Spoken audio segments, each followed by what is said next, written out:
They motivate us. Stephen A. Smith joins us now, and Stephen A., the world of sports commentary we live in, we don't often have a kind word for those who lose, but I don't know how Boston could have done anything but earn everyone's respect. I just am curious, before we talk about LeBron and Cleveland moving on, if you have a final thought on what Boston showed us this year. Profound respect for the greatness of Brad Stevens. He's the best young coach in basketball. One of the top 3 coaches in basketball right now. Deserves a lot of credit. This kid, Jason Tatum, is something special. It's something special right now. And Boston is definitely going to be standing in everybody's way within the Eastern Conference when you consider the fact that Kyrie, along with Gordon Hayward, are coming back. Game 7 was an aberration. It usually is. The big boys show up, and sometimes when you're as talented as you are and as much guts and hearts that you may have, you might not be ready.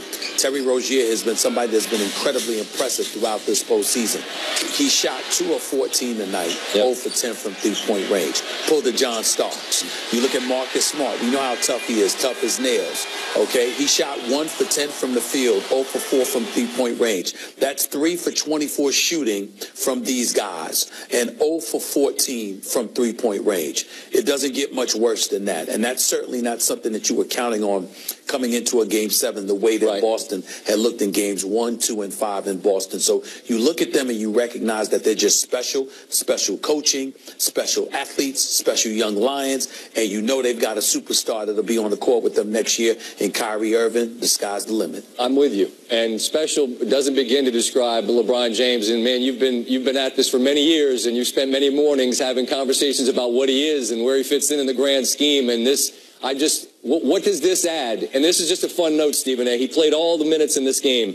This playoff game, it's the 235th in his career, okay? The last time he played every minute in a playoff game was the 10th, back when he was a youngster. You know, now the hairline is slipping backwards for him, and he's played all these minutes all year long, and tonight and what he did, where does it land for you?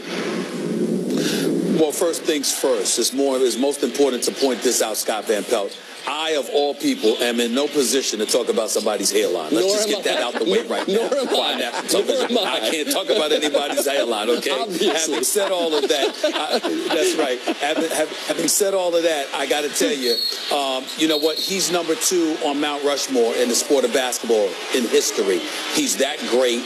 He's the best player of this generation. And I think regardless of what you see on the court from him in terms of his abilities, the number one thing he should get credit for is his conditioning.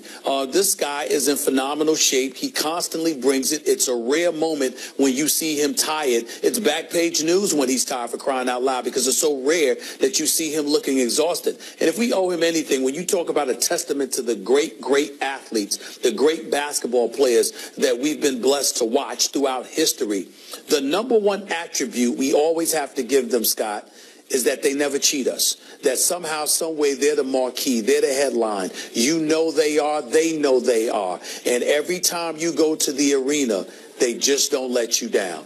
And that's LeBron James. That's really what this comes down to. He's elevated himself to that stratosphere. 35, 15, and 9 tonight, a near triple-double. It's Game 7. We saw that he was tired in Game 5, looked a little tired and hurt after Game 6, and somehow, some way, in a span of 48 hours, he gumption up this stuff right here. Yeah. Jeff Green contributed, of course. Tristan Thompson contributed. J.R. Smith, all 8 of his attempts with 3-point shots. He hit 3 of them. We get all that, and they play collective defense, and Ty Lue deserves a lot of credit himself for the exceptional coach he has proven to be, because ever since he's been their head coach, they've been in the finals every single year. But you can't take anything away from the greatness of LeBron James. He is one of the greatest we have ever seen, and my God, are we going to miss him when he is gone. He is that special, and we can't take it away from him. No, and I'm with you. Enjoy it while we got it, because when it's gone, we'll go, man, we actually tried to minimize that. We actually tried to turn it into something else. I mean, just enjoy what it is while we got it. Stephen A., we'll enjoy watching you tomorrow morning. You'll have this and another Game 7 out west to talk about. We look forward to that. Thank you, sir. First take. Don't miss it. Talk to you, Stephen A. See you. Later. I told you earlier I was going to steal from Tony and Mike from PTI, and if I say to you, what's the word about Game 7? What word describes this game? I'm going to use a word that has multiple meanings, because you only give me one. So I'm going to use the word green. Okay. And here's what I mean by that. The Celtics were too green. the guys that you needed to come through in a big way, young players, 3 starters, third year or less, 2 of those guys were abominable tonight. They couldn't make a shot. Jaylen Brown, Terry Rozier. The moment was clearly a little bit too big for them. So they're a green, young team. And then green for the Cavaliers. LeBron needed someone to start making some shots to take some of the pressure off of him.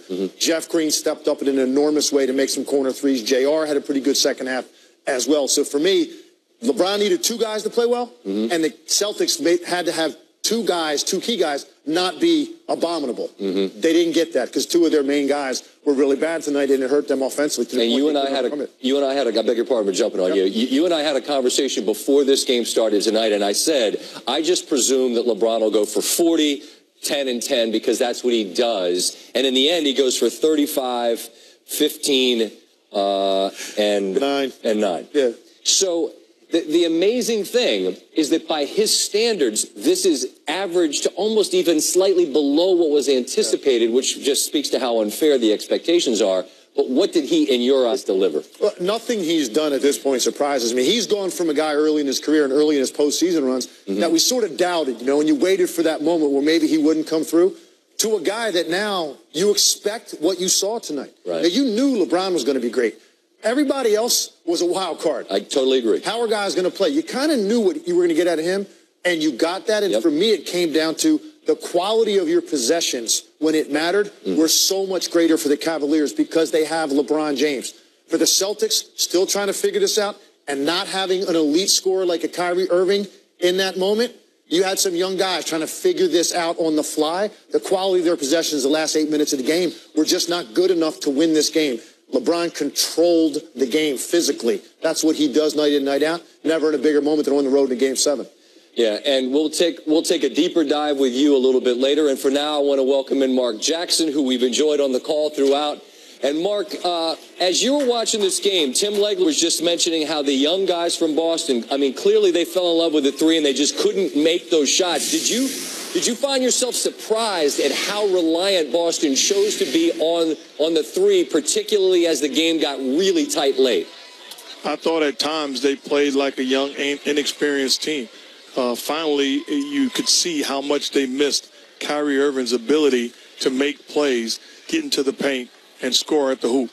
They rushed trying to make home run plays, some ill-advised three-point shots. But this is a young, talented Boston team that we're going to see for a long time to come. To me, it's more so about the greatness of LeBron James and how he put his team on his back and found a way to will them to the finals. Yet again, and you made that point on the call, Mark, you and Jeff and Mike, about what it was you were seeing. And at some point, we almost become numb to the level of greatness because this is 8 consecutive years. As a guy who's played in the league, coached in the league, how do you even frame what that is, man? 8 consecutive years, get through the gauntlet and have a chance to play for the ultimate prize. It's tough to do. You think about it. I'm a sports fan, not just basketball. I can remember Dan Marino going to the Super Bowl in his rookie year, and that was it. How many opportunities do you get? I played 17 years and went to the finals once. Here's a guy going 8 straight times, and is a testament to how he takes care of his body, is a testament to his organizations, is a testament to his teammates. He deserves a lot of credit, and he is going to go down in the discussion with anybody that's ever played this game. I loved how you framed it because it is a discussion, and us old guys that saw a different guy that wore 23 play, we have a hard time with it, but as the legacy grows, I mean, it becomes very difficult to discount what it is we're seeing. I think we should appreciate it. And as you said, we are all witnesses to this greatness, Mark. Appreciate the time. We'll talk again during the finals, all right? Thanks, Scott. All right. Thank you, sir.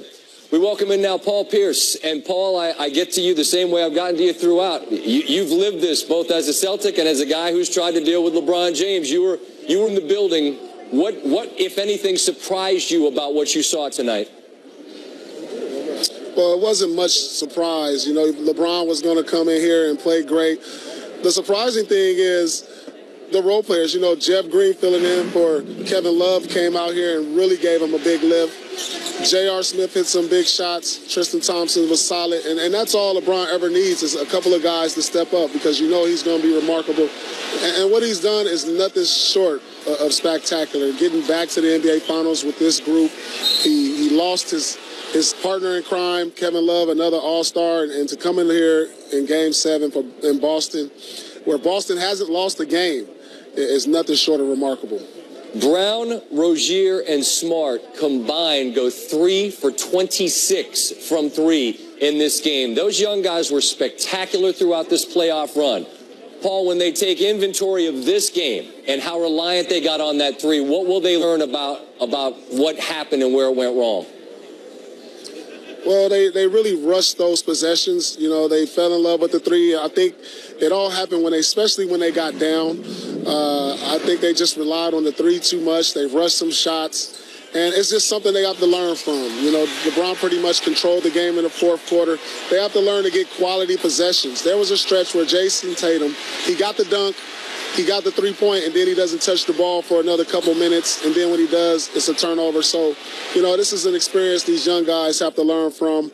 They're going to go back, watch the tape, and just build on it for next year. But the future is bright. Nobody even thought they would be here one game away for a chance to play in the championship. So these guys are going to keep their heads high, and it's definitely a learning experience for them. And they ought to, Paul, because this is ahead of schedule for sure, and they've got a couple of all-stars that were on the bench with injuries. But I'm just curious if you could describe for me, when you're young and it finally gets frantic, and you know it's Game 7, and you realize now, oh no, we're behind. How hard is it to manage your emotions, and how hard is it to find that poise when you just haven't been in that situation yet? Well, you know, I've never been in that situation. In my first 3 years, I never made the playoffs. You know, you got a first-year guy leading them, a second-year guy, and a third-year guy in the moment. You know, this is all brand new for them, being the leaders of this team in a Game 7. You know, I could just see how they can press. They want it so bad that they rush and make mistakes. That's just all part of the game. You know, when you haven't been there in this type of situation, playing against LeBron one game to go to the championship, you could just see how there's a certain nervousness that comes with it when you haven't been in that moment before. So it's just a learning experience. These guys are going to learn from it, get better. And if they get in this situation again next year, whether it be against LeBron or whoever, they'll be ready. That's great context, though. You had a legendary career, but these guys, these youngsters were doing something that you didn't do that early. So it's silly to expect them to be as poised and as seasoned as the other guys they were up against. Paul, I appreciate your time so much. Appreciate you, man. We'll talk again soon, okay? All right. All right, Scott.